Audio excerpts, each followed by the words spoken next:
Bismillahirrahmanirrahim, assalamu alaikum wa rahmatullahi wa barakatuhu. Ici Jean Ratpain pour une petite vidéo de réaction par rapport au dernier article que j'ai mis en ligne sur la mésaventure de l'espace. Parce que là aujourd'hui je viens de voir justement dans les news, donc sur rt.com, c'est un site, un journal en ligne russe, donc c'est Russia Today quoi.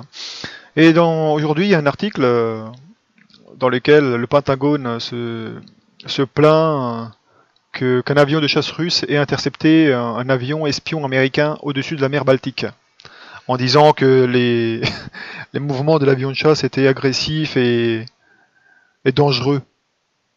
Donc la mer Baltique, hein, c'est ici, hein, c'est en dessous de la Suède, donc au-dessus de l'Allemagne. Hein. Voilà, ça c'est la mer Baltique. La Russie a un petit territoire ici, qui est directement sur la mer Baltique. Il y a ensuite la Russie, la partie principale de la Russie dans le golfe de Finlande. Donc la Russie a un petit territoire ici, donc à partir de là, je pense qu'elle a envoyé ses avions de chasse faire peur aux avions espions américains qui se trouvaient en vol de la mer Baltique. Donc en gros, il dit là, dans son article, dans cette nouvelle, que le Pentagone avait un avion espion en mer Baltique. Hein. Donc la question c'est qu'est-ce que cet avion espion faisait là-bas, dans les eaux internationales. Donc à partir de là, les Russes, hein, ils sont pas cassés la tête, hein, ils sont allés lui dire bonjour, hein, jusqu'à 15 mètres de distance hein, de l'avion. C'est sûr que les mecs dans leur avion espion, dans leur gros truc, hein, ils ont eu peur quoi. Et ils ont rapporté ça à leur chef. Papa, il y a le monsieur russe là avec son avion qui vient nous faire peur. Genre il va nous dégommer si on reste ici quoi. Donc on est allé voir ailleurs. Hein. C'est pour ça quoi, voilà. L'avion de chasse russe a intercepté l'avion espion américain. Et auparavant, toujours dans la mer Baltique, parce que il y a l'Amérique a différents navires en mer Baltique, hein, donc là un destroyer, hein, je crois que c'est une frégate. Et une fois de plus, les Russes ont envoyé deux avions de chasse, des Sukhoi 27, dire bonjour au navire quoi, pour leur faire comprendre, attention quoi. Et là cette fois-ci, les Américains se sont plaints, donc le Pentagone a pleuré parce que les avions de chasse russes ont frôlé l'USS Donald Cook. Donc ils ont pleuré, vous êtes fous quoi, c'est quoi ces manœuvres de malade là, vous faites une simulation d'attaque agressive, donc genre là les avions de chasse russes ils ont fait comme s'ils attaquaient l'avion quoi, enfin le navire, hein. Comme s'ils allaient le descendre. Donc ils se sont entraînés en fait, ils ont fait des manœuvres d'entraînement, de simulation de descente du navire pour le dégommer, pour le faire couler en fait. C'est pour ça qu'ils se sont plaints quoi. Tu sais. Évidemment ça, donc ça se passe dans les eaux internationales, donc chacun fait ce qu'il veut quoi. Et la Russie prétend ouais non nous on fait ça mais bon on respecte les conventions internationales donc il n'y a pas de problème quoi. Donc la question ce qui se pose en fait dans la mer Baltique, hein, les Américains avec les autres pays font acte de présence dans le cadre de l'OTAN quoi. Ils essaient de mettre la pression sur la Russie et la Russie leur répond en mettant leur pression avec leurs avions de chasse qui frôlent les bâtiments, les navires ainsi que les avions espions. Et donc dans le sujet par rapport à hier, enfin hier, ouais, hier, sur les soi-disant satellites là-haut, la mésaventure spatiale, et j'ai dit que les satellites espions, enfin les satellites tout court n'existaient pas, ils pouvaient pas exister pour des raisons tout simples, hein, parce que quand la roquette monte, hein, au bout d'un moment, elle pousse contre plus rien du tout, donc ça arrête de monter quoi. Donc, et comme ça arrête de monter, ça finit par tomber. D'ailleurs, j'avais répondu sans m'en rendre compte à ma question, je me suis demandé comment ça se fait que la roquette, au bout d'un moment, elle s'arrête de monter, alors qu'elle est à 5000 km/h, c'est tout simple. C'est comme la pression baisse plus tu prends de l'altitude, plus la pression baisse. Bah évidemment, là, la roquette pousse de moins en moins, puisqu'il y a moins d'atmosphère.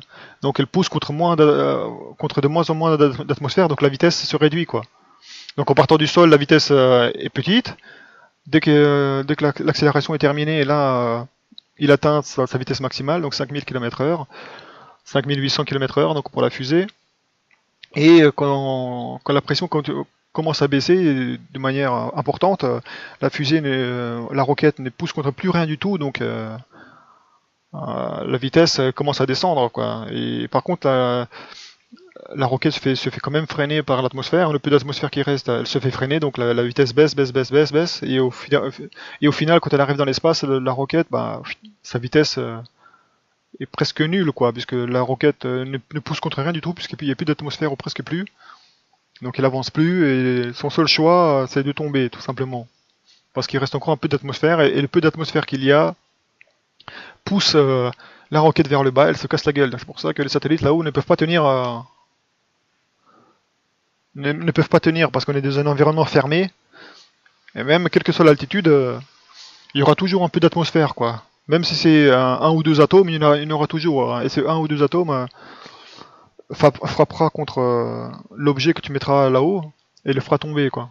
C'est pour ça qu'Allah te dit tu sortiras jamais des cieux et de la terre, à moins d'avoir une puissance illimitée, ce que tu n'as pas, évidemment. Donc, quoi que ce soit que tu envoies là-haut, comme dit, tout ce qui monte doit descendre un jour. Hein. Ça, c'est une loi divine. Tu peux pas être perché là-haut. Donc là, et cette news, quoi, ça m'a fait rigoler parce que là, tu te dis, attends, on est en 2016 et les Américains utilisent encore des avions espions. Attends, je comprends pas là. Normalement, ils ont envoyé plein de satellites militaires là-haut, ça va, ils ont eu le temps, quoi, depuis les années 60. Et ça leur fait quoi, 50 ans hein, pour envoyer des avions espions militaires là-haut. Comme ça, ils peuvent filmer tout ce qu'ils veulent. Ils peuvent espionner n'importe quel pays, n'importe quelle zone de chaque pays. Alors pourquoi ils se cassent la tête à utiliser des avions espions, tu sais? C'est pour ça que tu dis il y a un problème là, parce que d'après Wikipédia, les satellites de reconnaissance ou satellites espions dans le langage populaire est un satellite artificiel utilisé pour des applications militaires ou de renseignement. Donc c'est de l'espionnage, quoi. Ce type de satellite collecte généralement des informations sur les installations civiles et militaires d'autres pays au moyen d'un système optique ou radar pour des observations tout temps à travers les nuages ou de nuit. Donc les photos qu'ils te donnent, hein, c'est que des dessins tout pourris. Je peux pas avoir une vraie photo d'un satellite là-haut. Non, non, on a des soi-disant satellites là, par terre. Des trucs complètement pourris. Ça va dans l'espace, ça? Ça va tenir 1500 degrés en température. Tu rigoles ou quoi? Ou des dessins, des soi-disant fusées qu'ils envoient là-haut, quoi. Encore une photo d'un soi-disant satellite espion. Dessin d'artiste du projet de satellite de reconnaissance optique. Ouais. Bien sûr. Et la marmotte met le chocolat dans le papier d'alu. Non, il n'y a pas ça, il n'y a rien là-haut. Que dalle. Il n'y a rien là-haut parce qu'en 2016, ils utilisent encore des avions espions.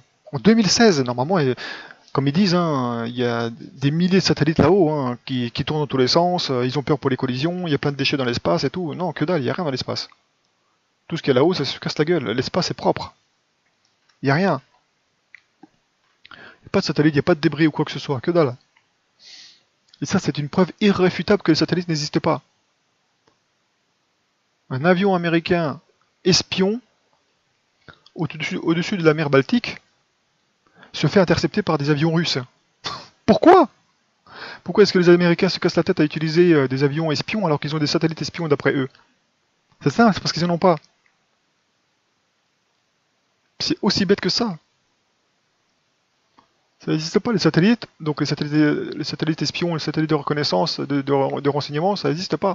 C'est pour ça qu'il y a les 007, là, les James Bond, la CIA, la DGSE et tous les services secrets à deux balles là, qui sont spécialisés dans l'espionnage. C'est pas pour rien qu'ils existent. Hein. À l'époque des soi-disant satellites, hein, normalement ça aurait dû dégager quoi. Là, les avions espions, ils auraient dû être mis à la casse. Mais non, absolument pas. Voilà, ça c'est encore une preuve supplémentaire que le satellite, poubelle. Hein. C'est pour ça que l'Israël ne sait pas ce qui se passe en Iran. L'Amérique ne sait pas ce qui se passe en Iran. où que ce soit, ils utilisent des satellites de reconnaissance. Même les Russes en Syrie pour faire leur frappe, qu'est-ce qu'ils ont? Ils ont des avions de reconnaissance en Syrie, quoi. Tu te fous de ma gueule ou quoi? Je croyais que les Russes aussi avaient des avions militaires dans l'espace. Enfin, des satellites de reconnaissance dans l'espace. Non, ils ont rien. Personne n'a de satellites là-haut. Même s'ils ont des soi-disant programmes spatiaux, comme j'ai dit, hein,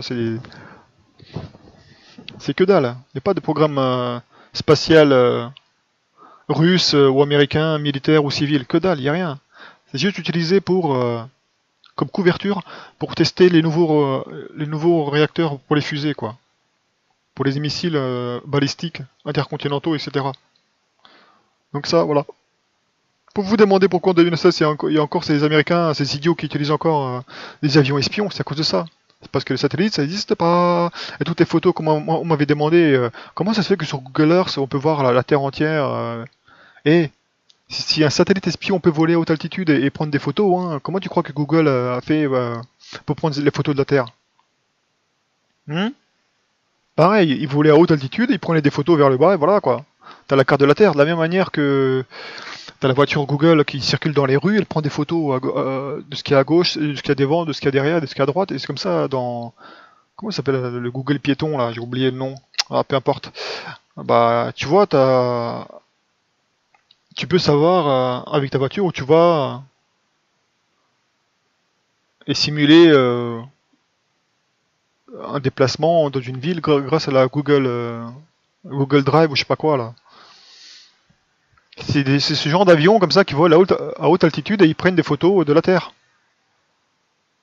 Mais au lieu que ce soit des avions espions militaires, c'est des avions civils sponsorisés par Google qui prennent des photos de la Terre comme ça, quoi. C'est pour ça que quand tu vas dans Google Earth, il y a les photos d'une zone à une autre, c'est plus ou moins éclairé, c'est à cause de ça, hein. C'est pas les satellites là-haut qui prennent des photos, non, non, non, que dalle. C'est des avions qui, selon les conditions météo, ils prennent des photos et tu vois que l'atmosphère change au niveau de la couleur et tout ça, change au niveau de la qualité, etc., etc. Donc si il y a une différence de qualité entre deux photos et tu dis il y a un problème, hein. Si c'est pas le même satellite qui a pris la photo, c'est quoi? Qu'est-ce qui se passe? Non, c'est du foutage de gueule ça.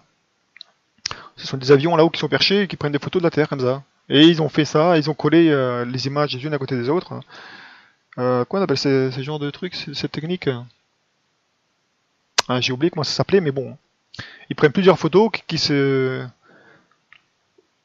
passent les unes sur les autres, quoi. Et ils tracent la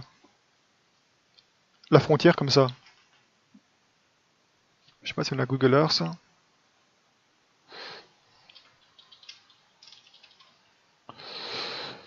Si on peut le trouver. Bah, évidemment, on l'a pas, sinon ce serait pas drôle.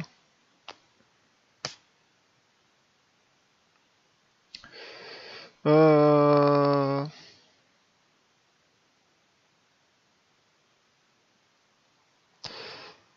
Voilà, je veux la Terre. Ça, c'est les avions en haute altitude qui ont pris ça, quoi. C'est pas les satellites, ça.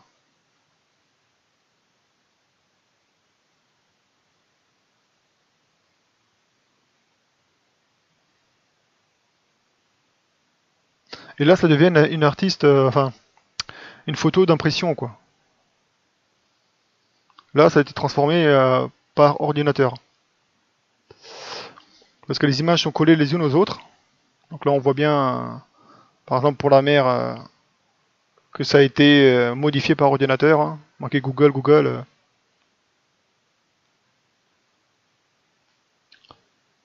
Ça, c'est les photos qui ont été collées les unes aux autres, quoi. Les unes à côté des autres, hein. En petit carré comme ça, tuc, tuc, tuc.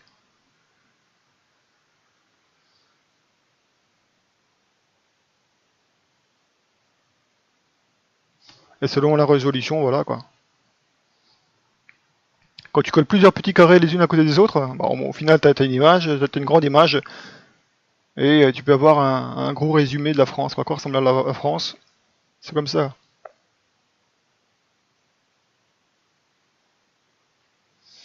C'est de la même manière que les cartes ont été tracées au début, quoi. Comment est-ce qu'on trace la carte de la France? C'est simple, hein. Tu prends des gens avec des télémètres, je crois, qui mesurent les distances. Ils mettent ça sur une carte. Et ils disent qu'est-ce qui se passe là-dedans. Ils font ça sur plusieurs régions. Donc ils collent les informations les unes à côté des autres. Voilà, c'est un triangle. Donc c'est comme ça que ça se passe, quoi. Tout ce que tu vois de la France, si tu vois toute une portion comme ça, c'est des photos qui ont été collées les unes aux autres.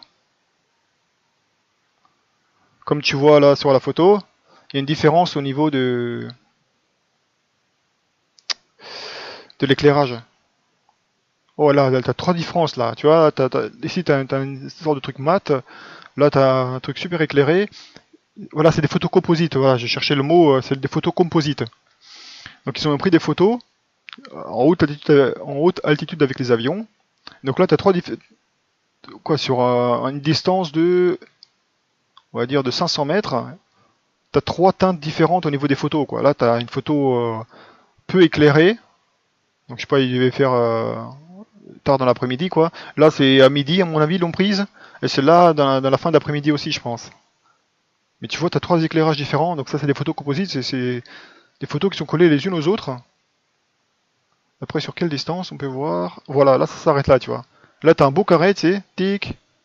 Tu te demandes, tiens, c'est bizarre, ils ont pris des photos. Bah oui, des photos composites. Et là, cette photo-là qui s'arrêtait là, normalement, tu vois, avec cet éclairage-là, il continue, là. Tu dis, il y a un problème, là. Tu te fous de moi ou quoi? Voilà. Comment ça fonctionne les photos composites, hein. Tu te demandes, tiens, c'est bizarre. Jusqu'où ça monte, tu vois. Si ça fait un autre carré.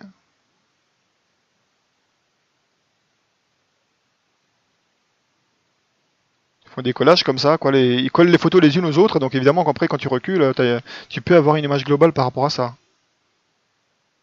Ah, disons, tu vois la photo composite, là? Là, il fait jour, là, il fait presque nuit. Il y a un problème, là. Ah, ça va loin, celle-là, hein.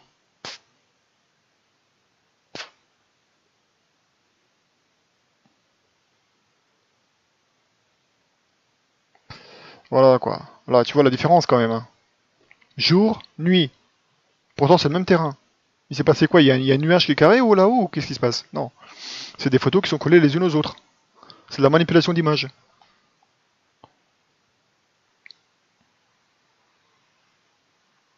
Si s'il y avait eu un satellite là-haut qui prenait ces images-là, il aurait pris toute la zone d'un seul coup, quoi. Là, tu vois clairement qu'il y a une différence, hein. C'est